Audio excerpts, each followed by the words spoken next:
This is a guest essay written by Nahum Kaplan of Moral Clarity.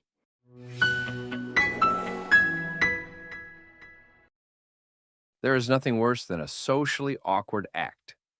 Imagine being at a dinner party and saying that the Palestinian Authority is full of neo-Nazis when everyone knows it is full of jihadists. In other words, there are so many kinds of anti-Semites that it can be easy to mix them up. To help you avoid looking like a dolt and not getting a return invitation, here's a guide to the different types of anti-Semites. Beware, though. Many anti-Semites are so filled with hatred that they belong to more than one category. Here are the 12 main kinds. Number 1, the neo-Nazi. Like the original Nazis, neo-Nazis hate Jews as a racial ideology, differentiating their Jew hatred from older, religious-based forms of anti-Semitism. This distinction between racial and religious anti-Semitism matters. While a Jew might be able to convert to another religion, or pretend to convert, a person cannot escape their ethnicity. Neo-Nazis are often white supremacists who care mainly about skin color, whereas the original Nazis were more obsessed with the dubious notion of so-called blood purity. In fact, few things bothered the Nazis more than Jews who could pass as non-Jews, maybe second only to discovering that they had some distant Jewish ancestor. Number 2, the Nazi.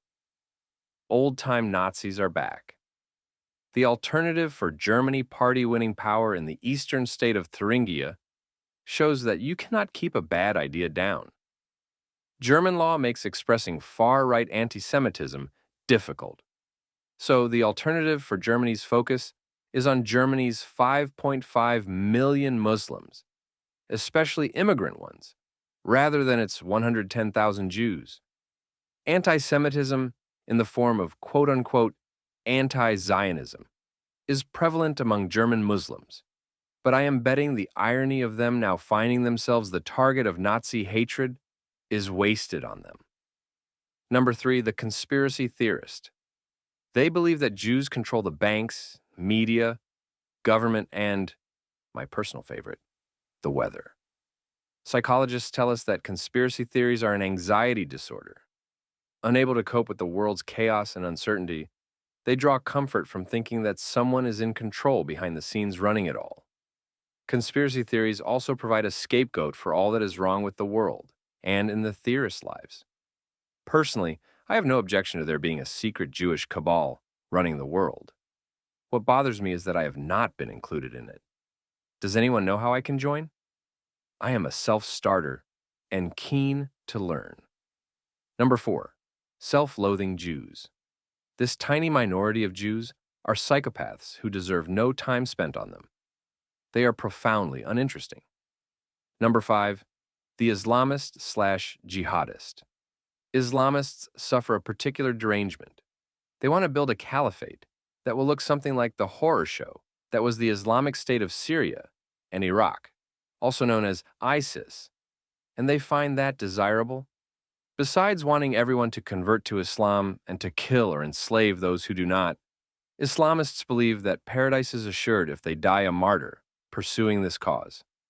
Jihadists hate Jews and want to destroy Israel for religious reasons. They believe that Islamic expansion and conquest is a proof of their religion's truth. Any lands that were once under Muslim rule must be retaken. Otherwise, the Islamic expansion narrative is put into reverse. Destroying Israel is at the top of their hit list, followed by retaking Andalusia. Christians and secularists are next in line. Number 6, the far leftist, also known as the woke lunatic. Marxism holds endless appeal for unclear reasons, given its utter failure whenever and wherever it has been tried as a system of government and economic organization. Having lost the Cold War, the far left looked for new ways to bring down the capitalist order and believe they found it. Instead of a class struggle or a battle between capital and labor, they decided that the world is a battle between oppressor and oppressed. This is the woke narrative. The woke are the most annoying kind of anti-Semite because of their domesticated dog kind of cluelessness. They believe that identity markers, such as race, sex, gender, sexual orientation, ethnicity, religion, and wealth, determine where groups sit in a hierarchy of oppression. Jews bother them because, as history's most oppressed group, they should be suffering intergenerational trauma and be downtrodden. Yet, Jews are successful, and Jewish refugees built the modern, prosperous, democratic state of Israel and turned it into a technological and military powerhouse. Unable to make sense of this, the woke decided that Jews must be oppressors, and Israel the poster child for oppression. Number 7. The denier. They have imbibed centuries of anti-Semitic tropes deep into their Western psyches and sincerely believe that they are not racists. Yet, their beliefs and actions are indistinguishable from an anti-Semite's. They see themselves as quote-unquote pro-Palestinian, but apply double and triple standards to Israel with regard to the right to self-defense, the laws of armed conflict, and pretty much everything else. Many people at anti-Israel rallies are anti-Semites in denial, as are many of the world's leaders and foreign ministers, and a disturbing number of journalists. Number 8. The Christian fundamentalist. They are less common than they used to be, but they still exist. Rooted in theological differences, their hatred stems from Jews' non-acceptance of Jesus Christ as the Messiah. U.S. Congresswoman Marjorie Taylor Greene of Georgia is an example of someone who believes the gospel teaching that Jews are responsible for Jesus Christ's killing, deicide, and even opposed an anti-Semitism bill on these grounds. This was also the official position of the Catholic Church until 1964. Obviously, the Romans killed Jesus. The Jews would have stoned him. Number 9. The unreconstructed Muslim. Quran-inspired anti-Semitism is common and not limited to jihadist quacks. The Quran says a mixture of things about Jews and recognizes them as people of the book, but it contains some deeply anti-Semitic passages. Consider verse 2:61, which accuses Jews of killing prophets and defying Allah's will, stating that shame and misery are stamped upon them. Verse 5:60 describes Jews' transformation into apes and pigs, while verse 5:64 accuses Jews of spreading war and corruption. Many ordinary Muslims have this baked into their worldview, thanks to such passages. Mahmoud Abbas, the Palestinian Authority dictator, whom the West sees as quote-unquote moderate and wants to govern a Palestinian state, is fond of quoting such passages. Number 10. The social media ignoramus. This is a new breed that has learned what little they know about the world from TikTok videos and other such scholarly sources. They agree with whatever is trending on social media, so their whole view of the Israeli-Palestinian conflict, the world's most complex and intransigent dispute, comes from Palestinian propaganda posts. Jews are bad. Very bad. Palestinians are good. Very good.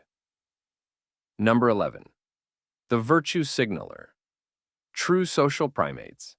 What matters to them is their status within a group. As they seek to gain status by displaying virtue, so they find trendy causes such as being anti-Israel, irresistible.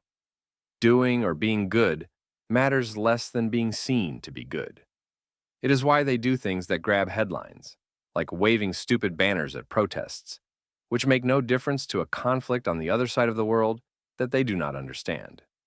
My best guess is that virtue signaling is like a peacock's tail. It is there to attract mates, but has no other purpose. And lastly, number 12, the angry activist. Angry activists are first cousins of the woke, but without the philosophical underpinnings. Their motives are psychological. They are interested in the fight, not the cause. They will take up any so-called cause, as long as there is a good fight to be had. You will see them clashing with police at anti-Israel marches, battling Japanese whaling ships at sea, and chaining themselves to trees in front of bulldozers to prevent logging. Only issues that involve such excitement motivate them. You will never see them fighting for tax reform or better wheelchair access at malls,